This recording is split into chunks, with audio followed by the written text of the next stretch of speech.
After a long walk, I reach the farm where I have to work till sunset. I pretend everything is fine and start to work, otherwise I won't have anything to die. My heart is broken because my friend Teddy is dead. Some say it was because he inhaled poisonous chemical on the same farm on which I'm working at. Whatever it is, today, now, forever, this is my job. My mother says, Ram, this is your fate. My father says, go to work if you want a full plate of food. I'm sure I'll fall sick and die if I work at this rate. My greatest dream is to learn and get a job, buy it and earn. When I see other children going to school, my heart beats with the desire to start. Alas, my heart can only yearn. Thank you. A long day trip by bus from Harare, the capital of Zimbabwe, takes us to Chipinge, a district in the eastern highlands of Manicaland province on the border with Mozambique. In 2015, a project of the two largest teachers' unions in Zimbabwe was established here with the support of the Education International. With the help of the two unions, a zone free of child labor is being created here. Tea plantations and the proximity of the border to Mozambique, a country that is even poorer than Zimbabwe, determine the image and life in Chipinge. Yes. 60% of Zimbabwe's 15 million inhabitants live below the poverty line. Unemployment and hyperinflation drive many people to work in neighboring South Africa, and many families live on the money they send home.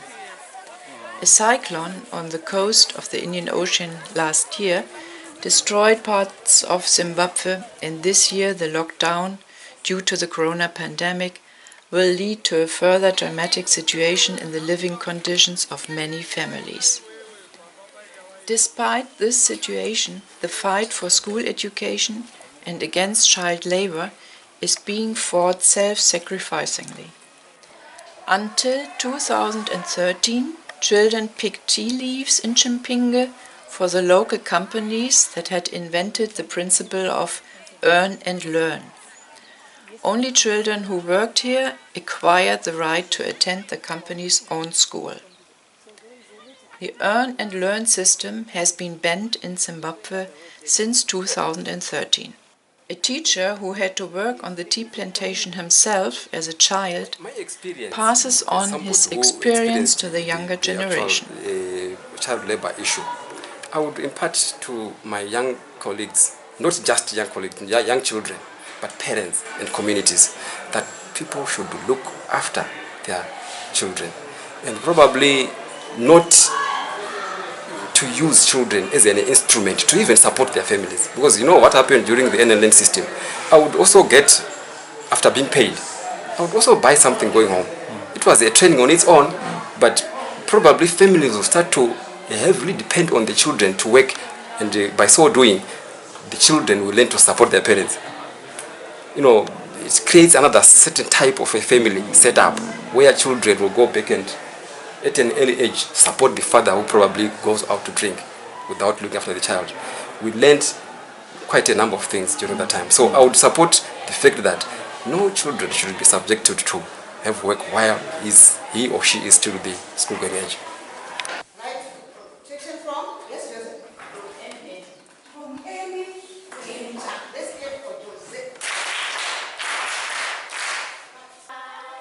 However, despite compulsory education in Zimbabwe, the ban on earning and learning has by no means ensured school attendance for all children.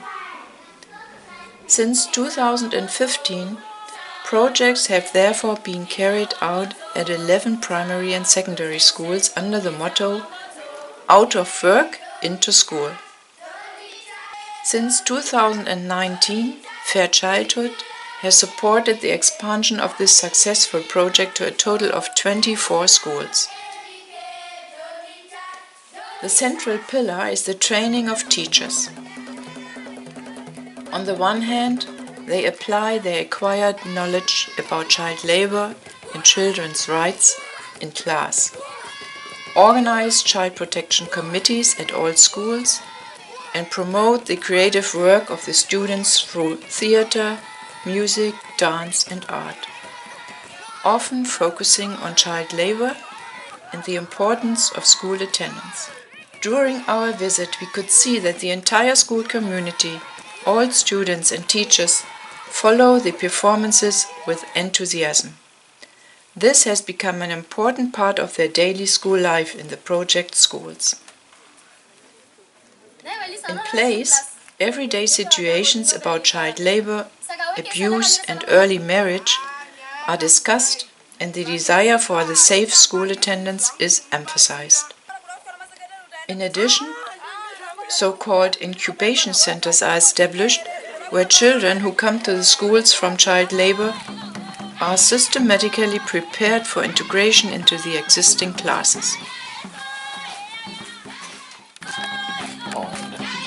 On the other hand, the teachers are trained in social dialogue, which enables them to inform the village communities about the advantages of school attendance and to overcome resistance from parents, companies, and religious and state authorities. A teacher reports on her experiences visiting families in the villages of the school district. Moving home visitations to the village was one of the activities that we were not doing for a long time. So we were told to go into the villages to identify how our learners are living, what are the problems that they are facing.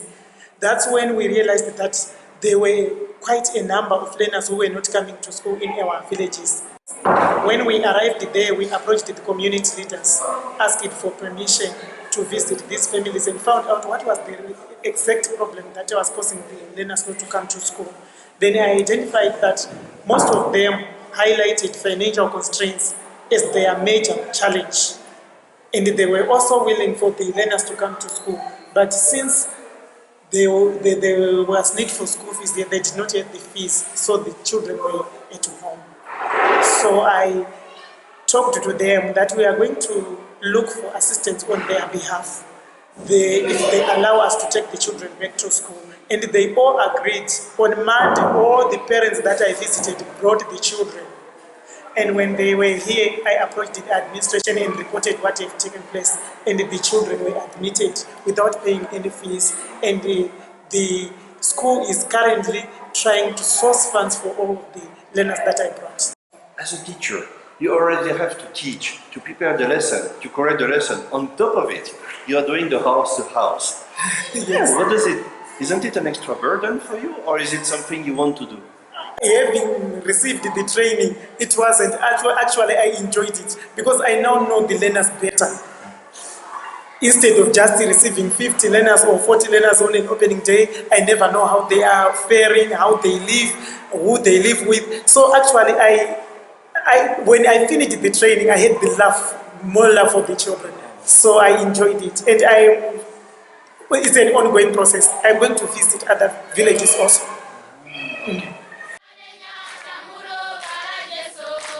The poverty of the families, who often cannot afford the cost of school and examination fees, school uniforms, and learning materials, is the most important reason why children do not go to school.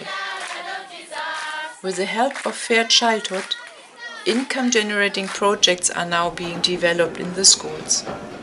Through income from chicken and pig farming, vegetable growing, and honey production, needy students can be supported.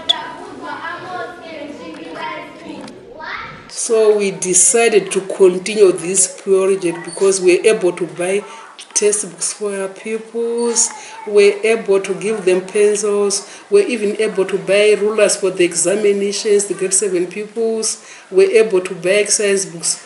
Then we also to set up a program for the pupils where they would identify the disadvantaged pupils. With the help, with the project generating income, we've managed to keep our enrollment stable because of the monies we're getting. Yes, from the garden we can also get vegetables, lettuce, tomatoes, onions, which we can prepare on a daily basis to feed our people.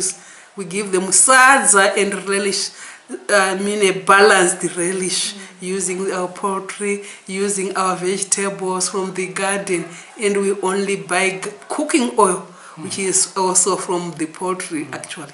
We raise money from our selling of chickens, and we buy the cooking oil. We add a few things, and then they have at least one balanced hot meal at a school. So we have to protect ourselves from dangerous. Fates like that of the pupil Chennai will hopefully be avoided completely in the future by the engaged work of the teachers on site with the help of the donations of Fair Childhood. Moment in your life that you have been dropping out of school. Yes. How long ago was that? It was in 2014. 2014. Yes. And what has happened at that time? It was the time for examination registration, and I didn't have money to register. To pay the fees? Yes, to pay the exam fee. So I dropped from school, and I find a job. I worked as a housemaid, and they sent my little brother to school because my mom was sick. She had a heart problem and asthma at the same time, so she can't do anything for us. I was the one who find food for them. How long have you been working as a housemaid actually? I worked for 4 years. 4 years. How difficult is it to be a housemaid? It was very difficult, but I had no option. Of course. Because I want to send my brother to school and I want my mother to have a better life. Sometimes they might say you have done this at the moment when you did not do it. They may accuse you of things that you did not do. Then in last year, 2019, my mother died, and someone said, do you want to go to school? And I said yes. And she said, if you want to go to school, you might buy your books and the school uniform, and then maybe I can help you with school fees. And who was that someone? She's someone who stayed in our village. Okay. Now I'm living with my grandmom and my little brother. And a brother. Yes. And if you can finish those studies, what would be your dream? What kind of job would you like to do? I want to be a nurse. Nurse also. Yes. Yeah. Okay. I wish you. Thank you I'm so sure much. you have the strength to do that.